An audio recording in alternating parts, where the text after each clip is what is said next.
Once, long ago, in a stone tower in a fortress built on a king's hill, the old and loyal Levercham lay propped on her furs beside the hearth, strumming her harp to the rhythm of Deirdre's pacing.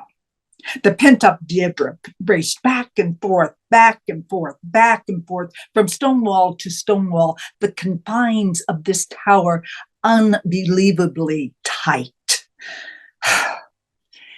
But in 1 month's time, she would be married to the king of Ulster. Deirdre looked at her guardian with beseeching eyes. She said, how long till the wedding? 30 days, my love. You will be wed to the king of Ulster in 1 full moon, just 1 full turn of the moon. The Levercham was a big woman and with a fine face and well known in her own right, for she was a rare female bard. She lived as free as a man for many years because she had the gift of song and harp and survival. And she had come to love Deirdre as her own since the day that she accepted the king's request that she become guardian, teacher, and foster mother to her. She looked over at Deirdre. Pink cheeks, shiny eyes, long, fair, thick hair. Remembered the words of the druid Kaba, who was a great prophet and the advisor to the king on that wild and windy night that Deirdre was born. Oh, he stood tall, gray hair, commanding, and said, Deirdre will possess beauty beyond all. Queens will envy her, kings desire her. Her lips will be as red as strawberries, her teeth like pearls. She will stand straight and tall, for she will be fed upon the fat of the land.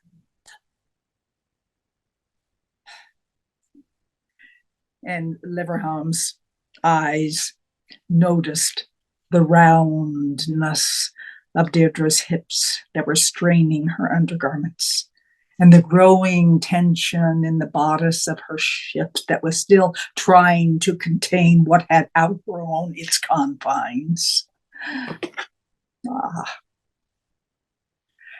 That she could remain a child.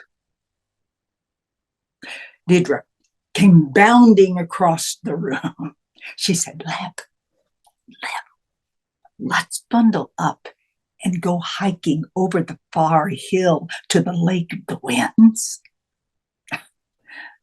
Now, my pet, now you know we are not allowed beyond the forest edge. And in 16 years, we have not gone beyond the forest's edge. But today is my birthday. Today is my 16th birthday. And I want to see with my very own eyes all the things that you sing about in your songs and you write about in your poetry. I just feel like I am confined here. I am dying here. I am like a withering leaf. Not today, my love. Soon you will be Queen of Ulster. No, I want to go today. I want to see my reflection in the polished black glass of the lake. I want to feel it.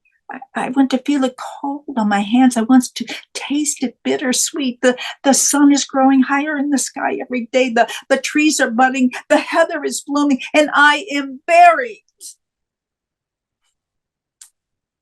When you are married to Conor MacNussa, you will go everywhere, see everything, castles and lakes and oceans.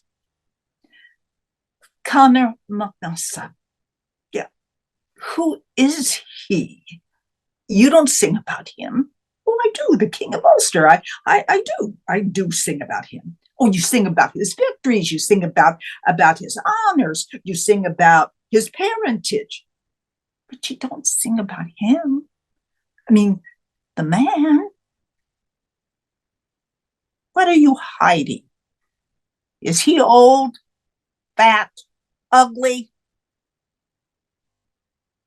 Deirdre threw herself down on her rugs and whipped the tail of her skirts around her feet. And she rolled over and forlornly looked out the window. She could see Oscar, her foster father, the only man she had ever seen. He was preparing a calf to put veal on the table. And as his sharp knife slid through that fresh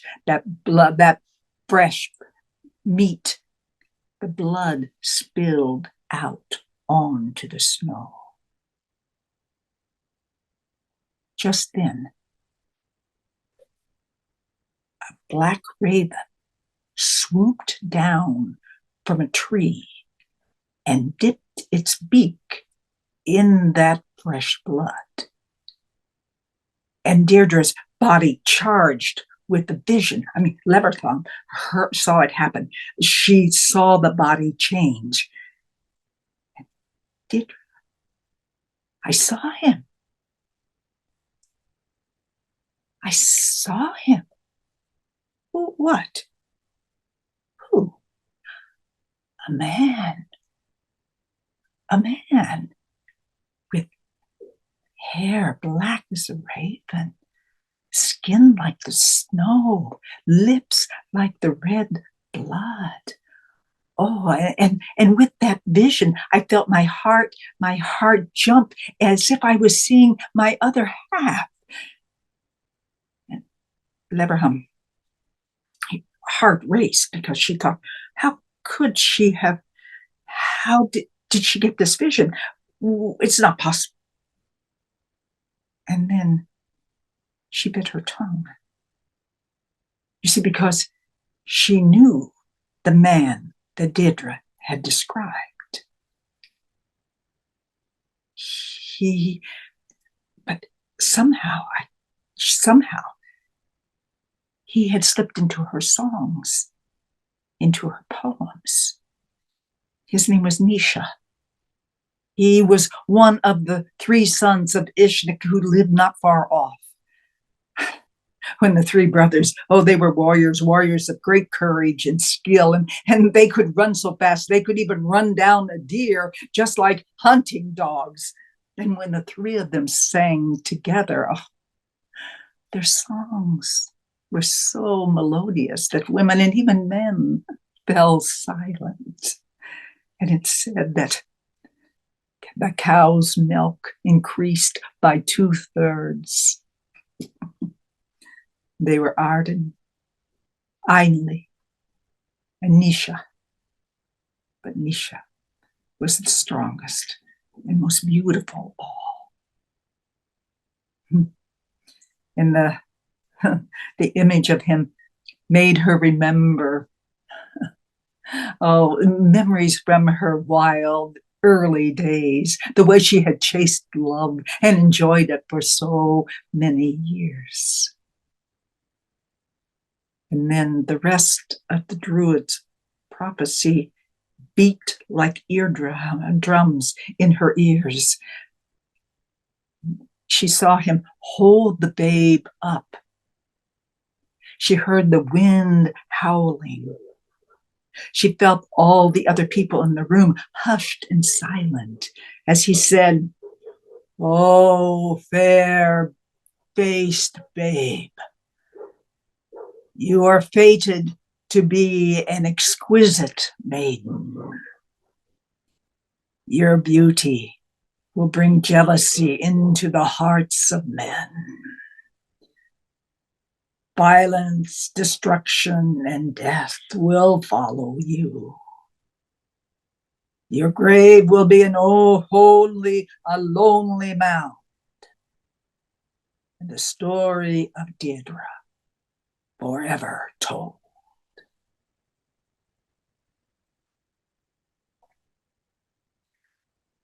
Leverham opened her eyes. Really look at her beautiful charge, her own foster daughter. Deirdre's body was up against the wall. It was taut. It was peering out with that vision, trying to make that vision a reality, letting the longing, hoping her longing would bring it to life. And she said, oh, lips, crimson sweet. Oh, hair, black as night. Oh, face like dove's wings. Fire burns in my heart. Blood rushes through my veins. My hips sway and turn. Something deep inside stirs. Surely, oh, surely, I could love a man like this. Leverham looked out at Oscar, the man she had invited to warm her bed, a worthy warrior in his day, and his rough but kind loving had mellowed her nights. She felt her age, the stretch of skin in her arms. And once again, that old argument. Ever since she had agreed to care for Deirdre, agreed to the king's request that she care for her in this tower where no men could see her, it had gnawed on her. But what more could she have wanted at this season of her life but a child to care for, a daughter?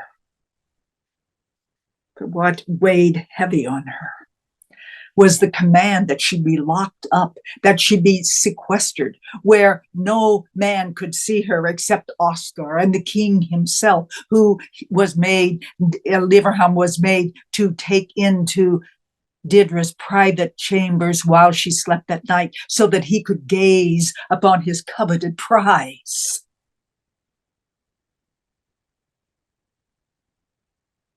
Leverham stood silent, turning over two thoughts like a coin. On one side, Deirdre, Queen of Ulster, power, wealth, power because she would have a voice and the king's ear, and power to influence. On the other side, to set her free to choose for herself, free to follow the call of her own desires and take the consequences, as she had done herself, and there were consequences. But Deirdre's would be much greater, for she would be hunted.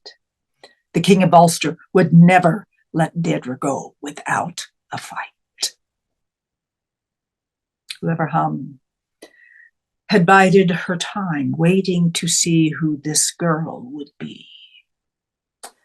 And now she knew without a shadow of a doubt this girl would not survive captivity.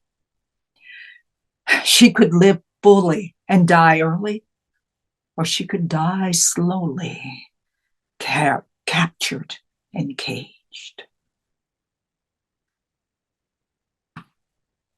Leverham reached her hand out and touched Deirdre's hot, flushed cheeks and broke her promise to the King of Ulster.